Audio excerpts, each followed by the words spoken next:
Hello guys, আশা করি সকলে ভালো আছেন।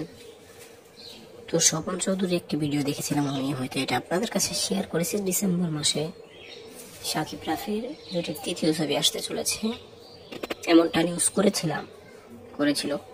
তারপরে অনেকেরই তো আমি তারপরে আবার কি ঢাকা মেল লাগে কি জানি, সেখানে দেখলাম যে রায়হান রাফির পরবর্তী ছবি হচ্ছে শ্যান, অ্যাকশন ছবি। এটাতে কে থাকবে জানা নাই, কিন্তু এটা এই বছরই মুক্তি হবে। কিন্তু দুয়ে কেন জানি 4 মিলে যাচ্ছে।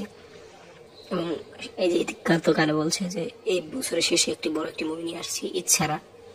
তো অনেকটাই যেমন স্বপন চৌধুরীর কথা সত্য হওয়ার মতোই লাগতেছে আমার। তাহলে অনেকটাই মনে হচ্ছে শিওর যে ডিসেম্বরে আসতে চলেছে শাকিব রাফি তৃতীয় ছবি, যার নাম হচ্ছে শ্যান। আমি দুইটা মেলায় বললাম, শিওর না। আর কোরবানি দেখতো তুফান 2 তো আসবেই, যতই না করুক তুফান 2 আগে আসছে।